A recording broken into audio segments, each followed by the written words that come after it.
नमस्कार। चेन्नई के उस अस्पताल में उनका वो गोल मुस्कुराता चेहरा, बड़ी बड़ी आंखें, जो खुद ही बोलती थी, मुझे बहुत अट्रैक्ट करता था। वो बंगाली के साथ साथ तमिल भी बहुत अच्छे से बोलती थी और हफ्ते में 3 दिन अपने पति के लिए डायलिसिस कराने के लिए उनके साथ आती थी। मैं दोनों को देखती हूँ। वो जिनका डायलिसिस हो रहा था, जिनको हम मिस्टर एक्स कहें, चिड़चिड़े, बेहद गुस्से वाले, छोटी छोटी बात पर अपनी बीवी को डांटते थे और वो चुपचाप उनका काम करती है। मेरा फेमिनिस्टिक मन कभी कभी कहता भी था, उनसे कहूं कि इतना क्यों सुनती हैं आप इनकी, इतना क्यों डरती हैं इनसे, हाँ, पर कह नहीं पाती थी। 1-2 साल वो डायलिसिस के लिए आए और फिर उसके बाद डिसाइड हुआ कि वो ट्रांसप्लांट के लिए जाएंगे। उनकी बहन ने उनको किडनी देने का डिसाइड किया था। अब वो हमारे अस्पताल में एडमिट है और मेरा उनसे रोज ही मिलना होने लगा, क्योंकि मैं मिसेस एक्स को बहुत ही ज्यादा पसंद करने लगी थी।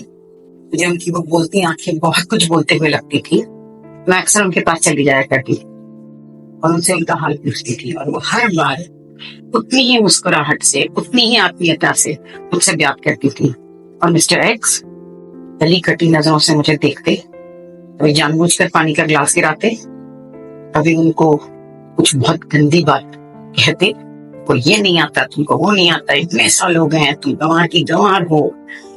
क्योंकि मुझे तमिल और बंगाली दोनों आती थी, उनकी पूरी बातें समझती थी और मैं सोचती थी ये वाकई में पतिव्रता है भाई, कुछ भी नहीं बोलती है अपने पति को देखकर।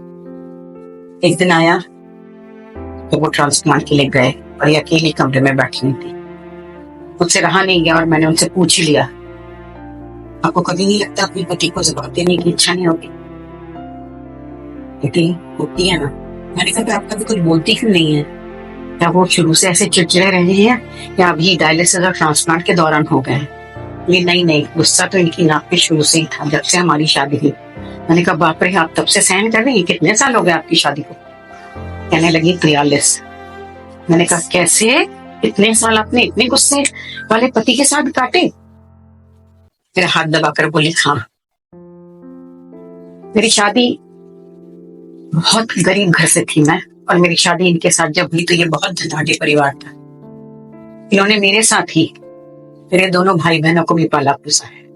मैं इनकी ऋणी हूँ, इसलिए मैं इनको बहुत मानती हूँ।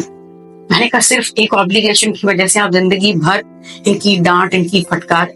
नहीं, सिर्फ इतनी बात नहीं है, ये दिल से भी बहुत अच्छे हैं, मेरा ख्याल रखते हैं, मेरी हर सुख सुविधा का ध्यान रखते हैं। भले ये दिखते चिढ़ते हो पर मेरी छोटी छोटी बातों का ध्यान रखते हैं। इन्होंने कभी मुझे किसी चीज की कमी नहीं होने दी और ये भले ही मुझे कुछ भी डांट ले, पर घर का कोई व्यक्ति मुझे कुछ नहीं बोल सकता। मेरे दोनों बच्चे भी मुझे बहुत प्यार करते हैं और वो समझते हैं कि अप्पा कैसे हैं। मैं कुछ नहीं बोली और चल दी, और मन में वही पतिव्रता वाला भाव मेरे मन में, मेरे फेमिनिस्टिक मन में था, इतना सहन करती है ये औरत। वो आए, उनका ट्रांसप्लांट हुआ, वापस आए और अक्सर अपनी फॉलोअप के लिए आते हैं। 1-2 साल बाद पता चला कि वो ट्रांसप्लांट उनको सूट नहीं किया है। Kidney is not taking his body and he was sick again. वो फिर बीमार रहने लगे और 4-6 महीने बाद उनकी मृत्यु हो गई। बात आई गई हो गई। एक दिन मुझे वो दिखी, वो अपना मेडिकल चेकअप कराने आई थी, इस बार बहुत खुश लग रही थी। मैंने उनसे कहा कि आपकी तो पर्सनालिटी बदल गई है, आपका तो चेहरा भी बदल गया, आप कितनी खुश और कितनी अच्छी लग रही हैं। आपके पति जाने के बाद आपकी पर्सनालिटी में चेंज देखकर मुझे बहुत अच्छा लग रहा है। और मेरा ये कहना उनको अच्छा नहीं लगा।